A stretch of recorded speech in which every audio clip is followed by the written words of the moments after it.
देखें, हर तरफ इस स्कीम का बड़ा शोर है, लेकिन हाइप अपनी जगह। आज हम ग्राउंड रियलिटी और सिर्फ प्योर नंबर्स की बात करेंगे। हमारा मकसद किसी किस्म का शोर शराबा नहीं, बल्कि मैथमेटिकल हकाइक को क्लियर करना है ताकि हर चीज शफाफ हो। कोई हवा में तीर नहीं, सिर्फ सॉलिड कैलकुलेशंस। तो चलिए शुरू करते हैं।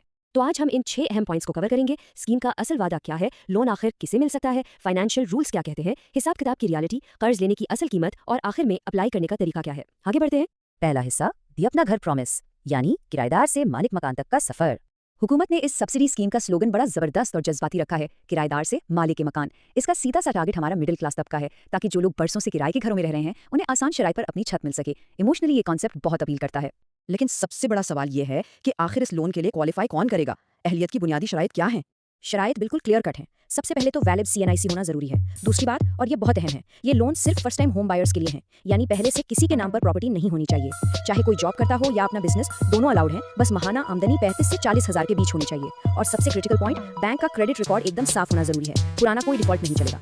अब आते हैं इस बात पर कि इन पैसों से खरीद क्या सकते हैं। खैर, इस कर्जे से या तो 5 से 10 मरले का बना बनाया घर लिया जा सकता है, या फिर 1360 से 1500 स्क्वायर फीट का फ्लैट या अपार्टमेंट। अगर पहले से कोई प्लॉट पड़ा है तो उस पर भी कंस्ट्रक्शन करवा सकते हैं, या लोन की रकम से प्लॉट खरीद कर उस पर 10 मरले का घर बनाना भी अलाउड है। आगे बढ़ते हैं मालियाती उसूलों की तरफ। अनपैकिंग द फाइनेंशियल रूल्स, यानी फंडिंग का बेसिक हिसाब किताब कैसा है। देखें, गवर्नमेंट ने जो फिगर्स एडवर्टाइज किए हैं उनके मुताबिक कम से कम कर्जा 25 लाख और ज्यादा से ज्यादा 1 करोड़ रुपए मुकर्रर किया गया है। सुनने में 1 करोड़ का फिगर बहुत बड़ा लगता है, एक्सपेक्टेशंस भी फौरन हाई हो जाती हैं, मगर थोड़ी देर में हम इन नंबर्स का रियल पोस्टमार्टम करेंगे। ये फाइनेंसिंग मॉडल काम कैसे करता है? फॉर्मूला सीधा सा है, 90 और 10।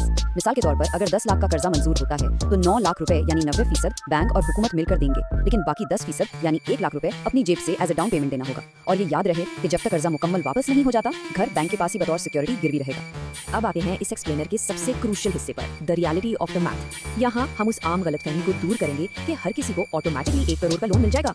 सबसे पहले एक बैंकिंग मैट्रिक समझना बहुत जरूरी है, डेट बर्डन रेशियो, या जिसे DBR भी कहते हैं। असल में ये वो परसेंटेज है जो तय करती है कि माहाना आमदनी का कितना हिस्सा कर्जे की किस्त में जा सकता है। इस स्कीम में DBR को 45% पर कैप कर दिया गया है, यानी कोई भी पूरी सैलरी किस्त में नहीं दे सकता।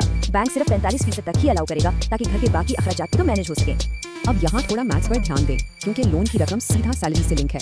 फर्ज करें अगर आमदनी 50,000 रुपए महीना है तो 45% DBR के हिसाब से माहाना किस्त बनेगी तकरीबन 22.5 यानी 22,500 रुपए। इस बुनियाद पर 10 साल के अरसे के लिए 1 करोड़ नहीं बल्कि सिर्फ 21 लाख के करीब लोन मिलेगा। इसी तरह अगर सैलरी 1 लाख रुपए है तो किस्त 45,000 होगी और इस पर तकरीबन 42 लाख का लोन बनेगा। तो हकीकत बिल्कुल सिंपल है, सैलरी जितनी होगी लोन का साइज उसी मुताबिक तय होगा। नेक्स्ट पॉइंट, बोरोइंग कॉस्ट की हकीकत, यानी कर्जे की असल लागत क्या है। यहाँ हम 10 और 20 साल के फर्क को समझेंगे। कुछ लोगों को लगता है कि ये स्कीम टोटली इंटरेस्ट फ्री है, जो कि रियलिटी नहीं है। लोन वापस करने की मुद्दत 20 साल तक है, मगर इसे 2 हिस्सों में बांटा गया है। पहले 10 साल तक तो जबरदस्त सब्सिडी है और मार्कअप सिर्फ 5% पर फिक्स्ड है, लेकिन कहानी में असल ट्विस्ट 11वें साल से आता है।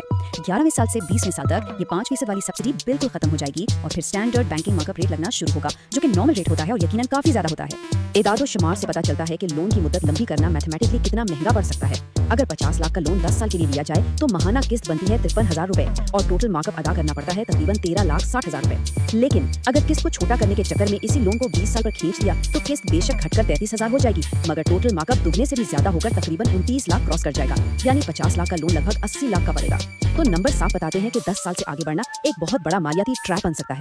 तो अब जबकि कैलकुलेशंस बिल्कुल सामने हैं, आते हैं आखिरी हिस्से पर, दी एप्लीकेशन प्रोसेस।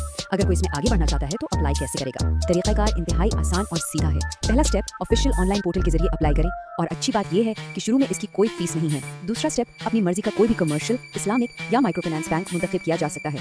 फिर आखिरी स्टेप में मुकम्मल पेपर वर्क जमा करवाने के बाद स्टेट बैंक की निगरानी में ठीक 1 महीने के अंदर अंदर फैसला मिल जाएगा। इन सब एदादो शुमार को देखने के बाद एक बहुत अहम सवाल दिमाग में आता है, क्या बरसों तक कर्जे का इतना भारी मार्कअप अदा करना अपना जाती घर मिलने के फौरी रिलीफ से वाकई बेहतर फैसला है? इस स्कीम के फवायद अपनी जगह, मगर मैथ सामने रखकर ये सोचना जरूरी है कि क्या मौजूदा आमदनी एक लंबे अरसे के मालियाती बोझ को उठाने के काबिल है। ये एक ऐसी कैलकुलेशन है जो हर किसी को अपनी दस्तयाब आमदनी और रियलिटी चेक को सामने रखकर खुद करनी होगी।